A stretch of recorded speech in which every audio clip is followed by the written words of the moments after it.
Police వర్గాలే చెప్పాయి. అందరికన్నా బాగా చేశారని పోలీసు వర్గాలే ఒప్పుకున్నాయి. అయితే అందులో కొంతమంది ఒకరు ఇద్దరు అగ్రకులాలు రావడం జరిగింది. అగ్రకులు ఇదంతా దళిత సంఘం లాగా ఉంది, ఇందులో మనం ఎందుకండి అన్నారు. ఇష్యూ మనది, అందరిది. ఏంటి స్టీల్ ప్లాంట్ ఉద్యమం అని అందరిది. అందులో అగ్రకులాలు ఏమంటే ఒక ముస్లిం అబ్బాయి తోటి ఆవిడ ఏం చెప్పారంటే, ఇది దళితుల సమస్య లేకుంది, దళితులు ఉద్యమం లేకుంది, అంచేత నేను మానేస్తాను, ఇంక ఇక్కడి నుంచి రాను, నువ్వు కూడా వెళ్ళొద్దు అని చెప్పారు. ఇది అయితే నాకు తెలిసిన విషయం. అబ్బాయి నువ్వు మానేదే మానే, ఇది మంచి వెళ్తున్నావా. ఈ మధ్య కాలంలో దళితులు అలాగే ముస్లింస్ కలిసే సాంప్రదాయం ఒకటి ఏర్పడింది. అందరూ కలిసి వస్తున్నారు. అయితే క్రైస్తవులు కలిసి రావడం లేదు. క్రైస్తవులు కలిసి రావడం అంటే క్రైస్తవులు ప్రశ్నిస్తే వాటి దేవుడే చూసుకుంటాడండి ఇదంతా అన్న క్రమంలో ఉన్నారు. ఇది అంతా మనందరూ తెలిసే. ఇప్పుడు ఉన్నవాళ్ళు లెక్క పెట్టండి మీరు. ఇప్పుడు ఉన్నవాళ్ళు లెక్క పెడితే ఒక అగ్ర జాతీయుడు కూడా, ఒక బీసీ కూడా లేడు. ఇప్పుడు ఇంచుమించు ఉన్నారేమో ఒకరిద్దరు లేరు. మరి ఇంకా మనం ఏం చేయగలమా చేయలేమనేది తేలిపోతుంది. అంచేత ఈ ప్రసంగం అంతా మరి 20 ఏళ్ళ నుంచి 30 ప్రసంగాలు ఎట్టున్నాం, బాగా చెప్తున్నారు. పాపం అధ్యయనం చేసే చెప్తున్నారు, కానీ ఫలితం రావడం లేదు. ఈ ఫలితం రావాలంటే ఇంటింటికి వెళ్ళాలా, అదే మళ్ళీ పేటలకు వెళ్ళాలని, సమాయత్తం అవ్వాలని ప్రతి సంవత్సరం అంబేద్కర్ జయంతి రోజును, అంబేద్కర్ వర్ధంతి రోజును, లేకపోతే కన్సీరామ్ జయంతి రోజును, లేదా బుద్ధ జయంతి రోజును మనం ఏమనుకుంటున్నామంటే పునరాంకితం కావాలి, పునరాంకితం కావాలని చెప్పడమే తప్ప ఏమి పునరాంకితం కావడం లేదు. మనం పేరు కూడా చేయలేకపోతున్నాం. పైగా ఒకే పేరుతో 4 సంఘాలు, బాంబుషాప్ ఇంకొకటి. మరి బాంబుషాప్ మనకు తెలిసిన 2 3 ఉన్నాయి. ఈ బాంబుషాప్లే కలియకపోతే, ఈ బాంబుషాప్లు 2 కలియకపోతే మనం ఎలా చేయగలం? అలాగే దళిత ఉద్యమాలు ఏంటంటే లెక్కలు ఉన్నాయి. అవి కాకపోతే ఏం చేస్తాం? ఏంటి ప్రసంగం వల్ల ఫలితం ఏమిటి? ప్రసంగం చాలా బాగుంది, ప్రసంగం బాగా అధ్యయనం చేసి చెప్పాడు, కానీ ఫలితం ఉందా? మీరు ఎవరు మనం చేయగలుగుతున్నామా? ఎవరు ఎప్పుడు? పైగా బేబీ అభివృద్ధి సొసైటీ అని ఒక పెద్ద బాబాసాహెబ్ చెప్పాడు. బేబీ అభివృద్ధి సొసైటీ అని మనం అందరం చెప్తుంటాం. ఇక్కడ ఉన్న వాళ్ళందరూ కూడా సామాన్యులే. ఎవరు పాపం డబ్బులు ఉన్నవాడు కాదు. డబ్బులు ఉన్నవాడు మన మీటింగ్ రాడు. డబ్బులు ఉన్నవాడు ఎవరు మన మీటింగ్ రాడు. బేబీ అభివృద్ధి సొసైటీ ఫెయిల్డ్. ఇంకా ఉద్యమం ఎట్లా తీసుకెళ్ళగలుగుతాం అని మన ప్రశ్న. తీసుకెళ్ళకపోతున్నాం. ఏంటంటే అవతల యువతలు రావట్లేదు, దళిత ఉద్యమం అంటున్నాడు. క్రైస్తవుల దగ్గరికి అయితే నేను ప్రభువు చూసుకుంటున్నాను, మీరేంటి బాబు మా దగ్గరకు వచ్చారు చర్చిలో చెప్తున్నారు. ఈ చర్చిలో ఈ క్రైస్తవులు అందరూ వెళ్ళిపోయి ఇక్కడ కూడా చాలా క్రైస్తవులు కొంతమంది గుడికి వెళ్ళే సోదరులు కూడా ఉంటారు. కానీ మరి ఆ చర్చికి వెళ్ళే సోదరుల్ని మనం ఎలాగ పికప్ చేయాలి, ఎలాగ ఉద్యమంలోకి తీసుకురావాలి? అంటే బుద్ధుడు ఒక ఆయన బౌద్ధం పెట్టి అందరూ కలిసి వస్తారండి. అక్కడికి రావట్లేదు, అక్కడికి ఒక మాలలే వస్తున్నారు. ఎందుకంటే మాలలు వస్తే మాదిగలు రావట్లేదు, మాదిగలు పెట్టిన దానికి మాలలు వెళ్ళట్లేదు. అంచేత ఈ రకమైనటువంటి కార్యక్రమం జరుగుతుంటే దేశంలో, మన రాష్ట్రంలో మనం ఏం చేయాలి? ఉపన్యాసం కావాల్సింది మన క్రియ ఏం చేయాలన్నది ఆలోచించి పెట్టండి. ఇది జరగడం లేదు, జరిగితే చాలా సంతోషం. అంచేత ఇప్పుడు కన్సీరామ్ గారు జయంతి రోజు పెట్టారు. అసలు కన్సీరామ్ గురించి మాట్లాడకుండా మన ఉద్యమాల గురించే మాట్లాడారు. కన్సీరామ్ గారి గురించి కూడా నన్ను 4 మాటలు చెప్పి ఆయనకి నాకు ఉన్న పరిచయం అంటే శ్రేయం అని కాదు, మాట్లాడాను నేను. కన్సీరామ్ గారు భారతదేశం ఆంధ్రప్రదేశ్లో బహుజన సమాజ్ పార్టీ పెట్టాలనే కోరిక ఆయన ఉన్నప్పటికీ ఆయన దగ్గరికి వెళ్ళిన ఎవరు లేరు ఆనాటికి. అప్పుడు ఇది గ్రహించిన తారకం గారు, సుందరయ్య గారు అంటే ఇక్కడ సూపరింటెండెంట్ చేశాడు హాస్పిటల్లో. సుందరయ్య గారు బీజేపీ స్టాఫ్ జడ్జి చేసి చనిపోయాడు. తారక్ గారు, ఈ 3 కూడా చనిపోయారు. వీళ్ళు 3 ఇక్కడ అనుకుని కన్సీరామ్ దగ్గరికి వెళ్ళారు ఢిల్లీ. కన్సీరామ్ గారిని కలిశారు. కలిసి అసలు మీ దగ్గర జనం ఉన్నారా అని అడిగాడు. ఆయన సూట్ ప్రెసిడెంట్ మా దగ్గర మా క్యాటర్ ఉంది అని 3 చెప్పాడు. సరే మీ క్యాటర్ ఎంతో నేను చూడాలనుకుంటున్నాను అని అందరూ పిలవండి. మీ క్యాటర్ మీరు పిల్లలు, మీ క్యాటర్ మీరు పిల్లలు, మీ క్యాటర్ మీరు పిల్లలు అని 3కి సందేశాలు ఇచ్చాడు కన్సీరామ్ గారు. వచ్చేసారు. వచ్చేసిన తర్వాత తారకం గారు అందరికీ ఉత్తరాలు రాశాడు. అందులో నా దగ్గర ఇంకా ఉత్తరం లెటర్ రాస్తే అందరం వెళ్ళాం. అందరం వెళితే సుమారుగా 300 మంది 400 మంది మాత్రం వచ్చారు. వీళ్ళందరూ లీడర్స్ అని పిలవన్నాడు ఆయన సాటిస్ఫైడ్. కాబట్టి తారక గారిని, సుందరయ్య గారిని, స్వామి గారి పట్ల ఆయన మంచి ఆలోచన చేశారు మీరే చెప్పాడు. అలాగా బహుజన సమాజ్ పార్టీ ఏర్పడింది. ఈజీగా తిరిగాడు. ఈ తిరగడంలో అది మన హైదరాబాద్ లో మీటింగ్ పెట్టారు, నిజామాబాద్ కాలేజీలో. అప్పుడు డాక్టర్ రాముడు గారు మేము ఇక్కడ అందరం బస్సులు వేసుకుని వెళ్ళాం. మీకు గుర్తుంది కుర్రలు, మీరు వచ్చారా లేదు ఎవరైనా వెళితే ఆ ప్రాంగణంలో అడిగేస్తున్నానే డాక్టర్ రాముడు గారు ఏమన్నారంటే, రామేశ్వరరావు మనం ఇక్కడ ఉండక్కర్లేదు వెళ్ళిపోతాం అన్నాడు. ఏమండి అన్నాను. ఇంకొచ్చేసింది అధికారం అన్నాడు. వచ్చేసింది అధికారం అన్నాడు. ఏంటంటే అసలు సరిపోలేదు, గ్రౌండ్ సరిపోలేదు. కన్సీరాము మీటింగ్ కి జనం వచ్చిన విధానం చూస్తే అసలు ఎక్కడ సరిగ్గా క్రిసిపోయింది. వచ్చేసింది అధికారం, ఎందుకంటే మనం ఇక్కడ వెళ్ళిపోదాం అన్నాడు. వచ్చేసి ఎలక్షన్ జరిగాయి. ఒక్క కత్తి పద్మారావు తప్ప ఎవరికి డిపాజిట్ రాలేదు. ఒకే ఒక కత్తి పద్మారావు రావు తప్ప పైగా ఎవరూ తిరగలేనట్టు ప్రచారం చేశాడు కన్సీరామ్. అంత కాన్స్టిట్యూన్సీ దేశం అంతా కూడా ఫ్లైట్ లోనే ప్రచారం చేశాడు. ప్రచారం చేసిన ఫలితం ఏమొచ్చింది? ఏమి రాలేదు. నిశ్చేత మరి ఎందుకు ఏం హెచ్చరిక జరుగుతుందో కానీ అప్పుడు ఏం చెప్పుకున్నారంటే కన్సీరామ్ గారికి అది వాస్తవం నమ్మడం, అది కన్సీరామ్ గారి మీద పెట్టిన ప్రోగ్రాం అనుకుంటాను.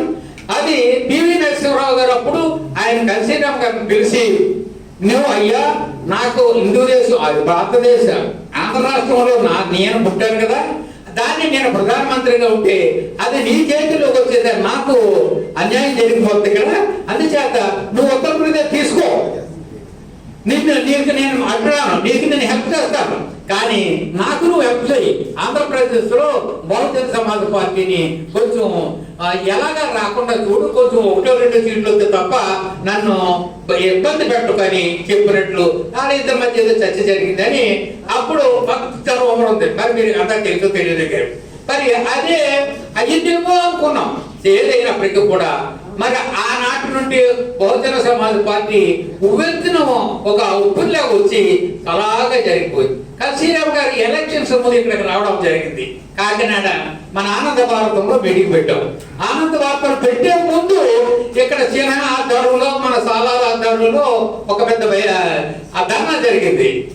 ఇక మన కలెక్టరేట్ ఎదురుగా జరిగితే వీళ్ళు తిట్టకండ్రా బాబు అంటే వీళ్ళు అప్పటికే అధికారం వచ్చేసినట్టు ఇంకా కమ్మ నా కొడుకు, కాకు నా కొడుకు, కాకు నా కొడుకు తిడుతుంటే అక్కడ ఎస్పీ కమ్మ, ఇక్కడ కలెక్టర్ కమ్మ, వీళ్ళందరూ బ్రాహ్మణులు కమ్మలు వీళ్ళంతా ఉన్నారు.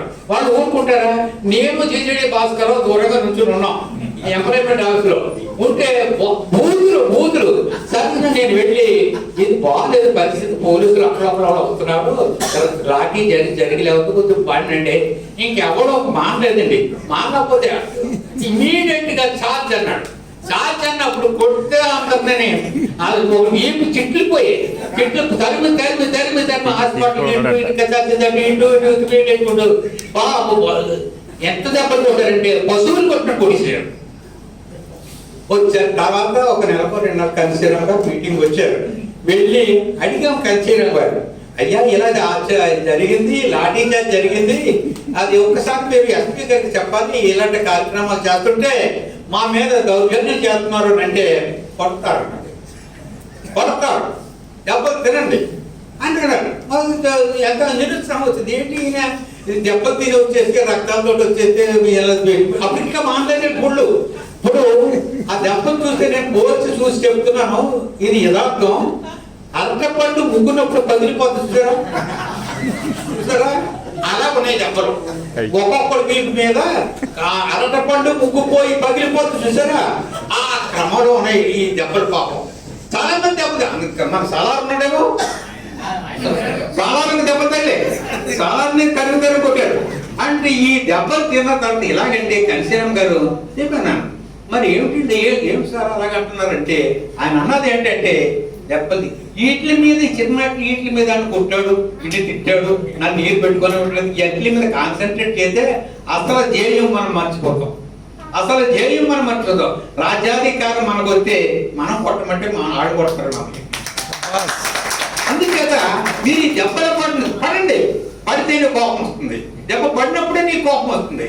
నాదే ఈ రాజ్యం అంటే నువ్వు కొడుతున్నావు, సరే చూద్దాంగా అనే ఆలోచన నీకు వస్తుంది అని కన్సీరామ్ చెప్పడం కూడా జరిగింది. తర్వాత ఈ కుల వ్యవస్థ ఇవన్నీ కూడా ఆయన దగ్గర చాలా జోకులు కూడా ఉన్నాయి.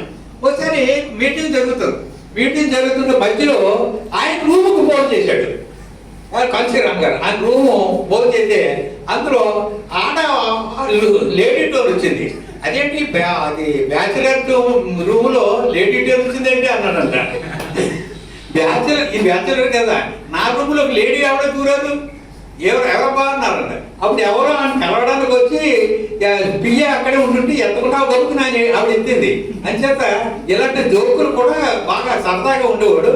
అంచేత కన్సీరామ్ గారు జీవిత చరిత్ర మనం అధ్యయనం చేస్తే చాలా చక్కగా బాబాసాహెబ్ని అసలు రిపబ్లికన్ పార్టీ రిపబ్లికన్ పార్టీలో ఇన్ని గ్రూపులు వస్తుంటే ఈ గ్రూపులు కలపడానికి ప్రయత్నం చేయాలి. కానీ మీరు ఇలా చేశారంటే ఇనుము కాల్చేసాం, పడేసాం, అందులో దాన్ని సమాధానం చేయాలని లేదు. ఆ ఇనుము ఏమైపోయింది, మట్టి అయిపోయింది, బూడిదైపోయింది. అంచేత అతికి అది సమస్య లేదు. ఈ రిపబ్లికన్ పార్టీని ఒక దారికి చేర్చే వాడు లేడు. ఇంకా నేను చేద్దాం అనుకున్నాను, చేయలేకపోతే బయటికి తీసుకొచ్చేసాను అన్నాడు. బయటికి వచ్చేసి ఈ బహుజన సమాజ్ పార్టీ పెట్టాలన్నాడు. అంచేత కన్సీరామ్ గారి గురించి మనం చెప్పాలంటే చాలా అన్నీ చెప్పాడు. అంచేత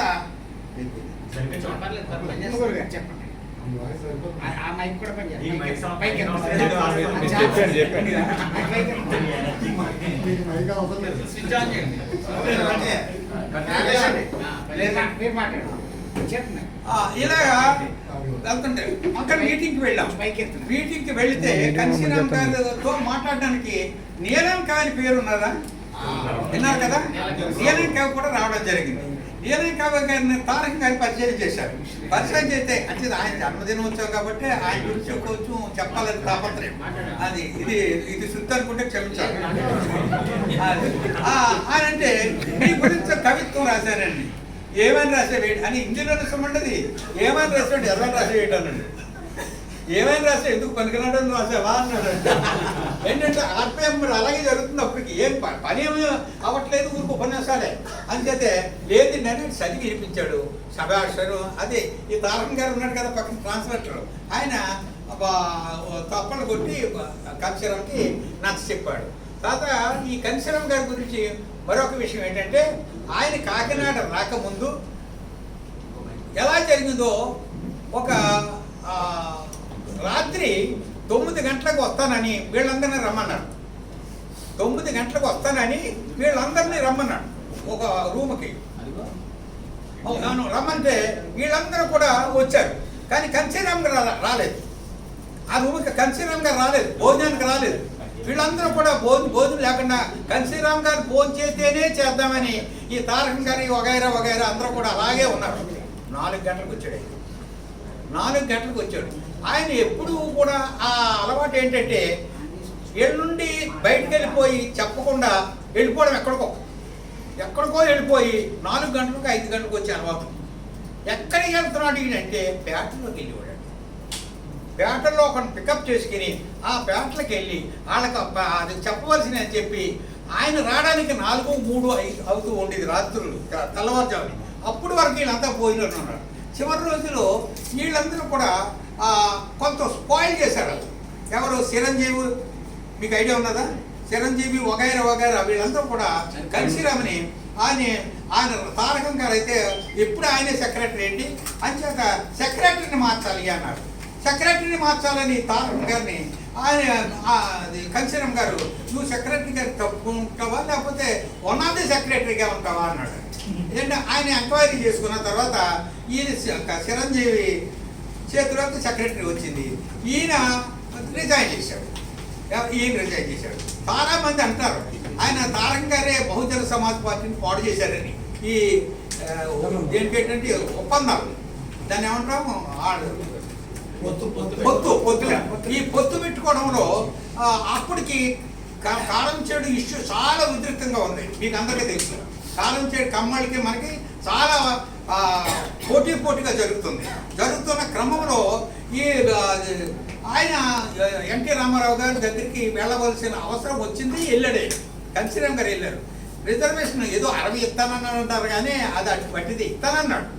ఎన్ని ఇస్తానన్నాడు అది వాస్తవం కాదు, కానీ 60 సీట్లు ఇస్తానన్నారు. ఈయన వద్దని వచ్చేసాడు, తారకం గారు చెడగొట్టేశాడు అన్నాడు. ఆయన ఎప్పుడైతే కుదరదు ఉన్నదన్నప్పటికీ అండ్ అంతోటే ఉండాలి, అలాంటి పద్ధతి లేదన్నప్పుడు వాళ్ళిద్దరికి కొంచెం ఘర్షణ జరిగింది. ఎవరికి? కన్సీరామ్కి, తారకం గారికి. అంతే ఆ మాట మీద ఎప్పుడైతే జరిగిందో అతను రిజైన్ చేశాడు. ఏది దానికి ఏది బహుజన సమాజ్ పార్టీ. అంతేగాని ఆయన 60 సీట్లు ఇస్తానన్నది వాస్తవం కాదు. వాళ్ళిద్దరూ కన్సీరామ్, కొంతమంది అయితే కన్సీరామ్ కొట్టాడు, తారకం గారిని కూడా ప్రచారం చేశాడు, అది వాస్తవం కాదు. అంతే కన్సీరామ్ అంత కోపిస్ట్ కాదు, కానీ కోపం లేదు అన్నకి లేదు. ఏదంటే ఆయన ఒకసారి ప్రెస్ మీట్ పెట్టాడు, మీకు గుర్తుందో ఢిల్లీలోనే ప్రెస్ మీట్ పెడితే, దయచేసి మాట్లాడండి, ప్రెస్ మీట్ పెట్టి అది ఈనాడు బాబు మీరు మాట్లాడకూడదు రమేష్ అది ప్రెస్ మీట్ పెడితే కొంత వక్రంగా మాట్లాడి ప్రశ్నలు వేశాడు ఈనాడు. మీకు అందరికీ తెలుసు ఈనాడు అంటే దగ్గరికి రా అన్నాడు. దగ్గరికి రాని టపటపనాలు వాయించాడు. ప్రెస్ మీట్లోనే కొట్టాడు. కొట్టి ముందే ఒక అడిగాడు, ఏంటంటే ఇందిరాగాంధీని చెప్పింది ఎవరో తెలుసా అన్నాడు. ఇందిరాగాంధీని చెప్పింది ఎవరో తెలుసా అన్నారండి. తెలుసా అన్నారండి. ఆడు మా తమ్ముడు కొడుకే అన్నాడు. అదే గది పడుతుంది నా కొడుకన్నా. ఇలా ఎవడ ప్రవర్తించిన ప్రెస్ మీటింగ్లో ఎవడన్నా గట్టి కోపం లేదనుకుంటాడు, సాధికుడిలా కనపడతాడు. ఎప్పుడైనా జరిగిందంటే ఇలాంటి జరిగిందంటే ఇదే జరుగుతుంది కబడతా అని వచ్చేసాడు. ఆ నెక్స్ట్ డే మళ్ళీ ఏం మేనేజ్ చేశాడు, ఆయన తీసుకెళ్ళి లక్నోకి మీటింగ్కి వెళ్ళాడు. ఎవడైతే దెబ్బతిన్నాడో వాడే మళ్ళీ ప్రెస్ మీట్కి వచ్చాడు, తీసుకెళ్ళాడు. అది ఆ మేనేజ్మెంటు కొట్టడము, మళ్ళీ దగ్గర తీర్చుకోవడము ఆయన దగ్గర ఉన్న స్పెషాలిటీ. అంచేత ఈ రకమైనటువంటి క్యారెక్టర్ ఉన్న కన్సీరామ్ని, బాబాసాహెబ్ని మనం మర్చిపోకూడదు. నాకు ఇచ్చిన 2 నిమిషాల కంటే ఎక్కువైంది, కానీ క్షమించాలని చెబుతూ సెలవు తీసుకున్నాను. జై భీమ్. జై భీమ్.